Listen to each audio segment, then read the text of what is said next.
Have you ever noticed how some relationships fall apart not with a bang, but with a whisper?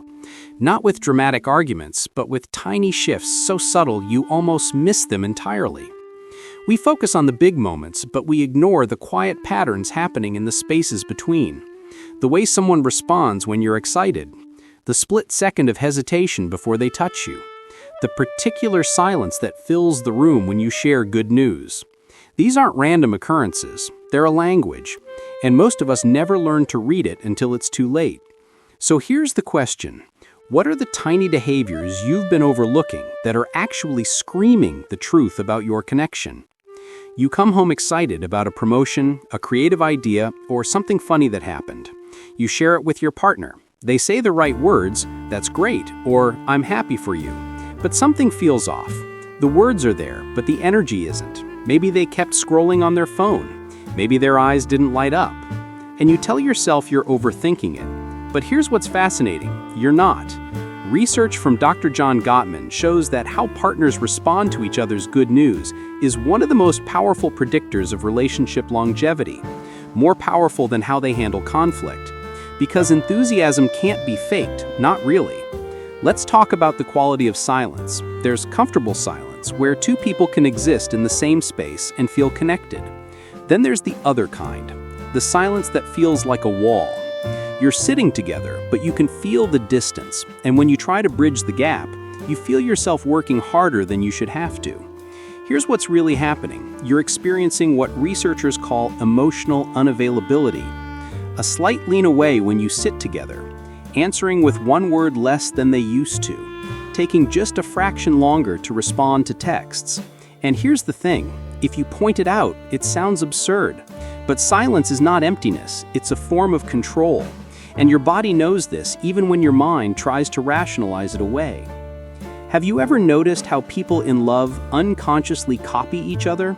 They start using the same phrases, laughing at the same things, developing similar mannerisms. This is mirror neurons, the neurological basis for empathy and connection. But mirroring only happens when we feel emotionally connected. When that connection weakens, the mirroring stops. So watch what happens. Do they mirror your gestures? Or do you constantly adjust to match their energy while they remain unchanged? This one-way mirroring is exhausting, and it's telling you the emotional investment has become unbalanced. Let's talk about how people touch you. Not whether they touch you, but how. When emotional connection fades, the texture of touch changes before the frequency does. Someone might still hold your hand, but the grip is looser. They might still hug you, but their body remains slightly rigid. They might still kiss you goodbye, but there's a rush to it, a sense of obligation rather than desire. These changes are so subtle you might gaslight yourself, but your body knows the difference between being held and being tolerated. Perhaps the most revealing trait is the architecture of someone's attention. Where do their eyes go during mundane moments? Do they look at you spontaneously?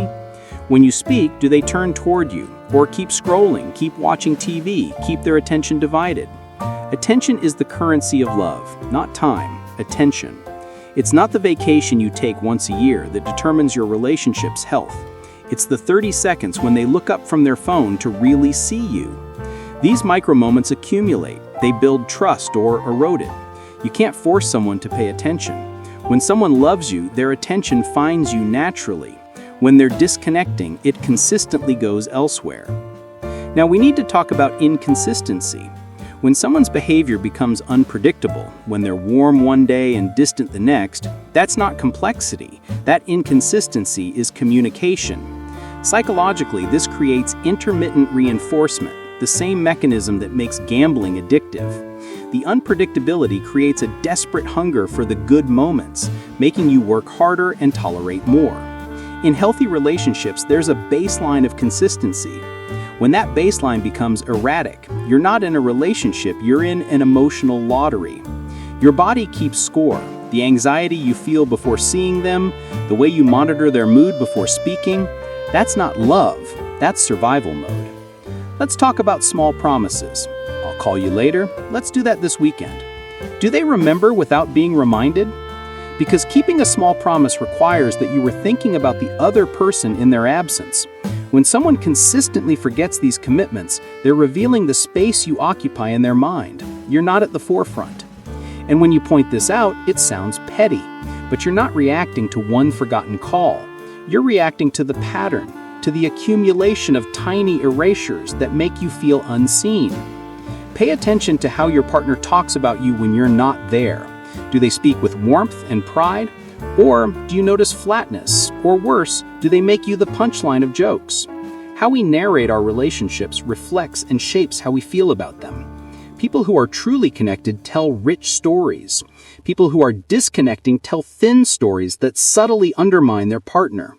The story someone tells about you reveals the story they're telling themselves about the relationship.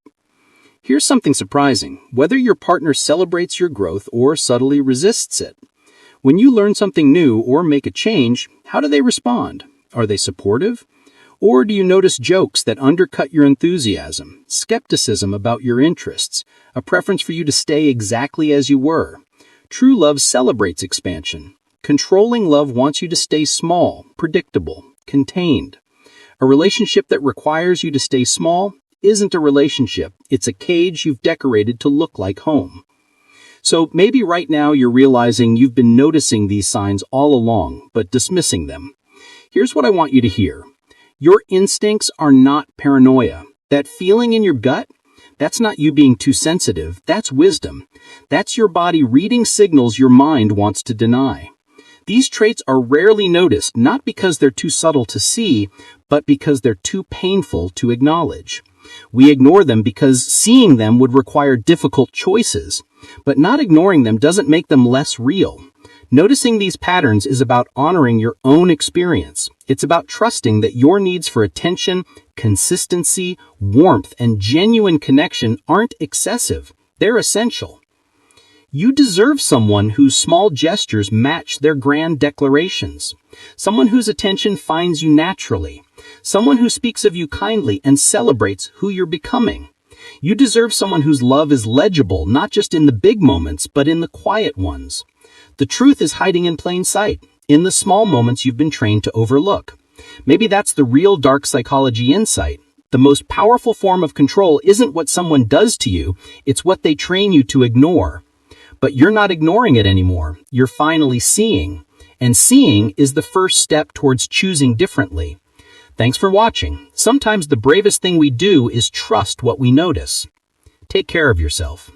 If this made sense to you, hit like, subscribe, and share it with someone who needs it.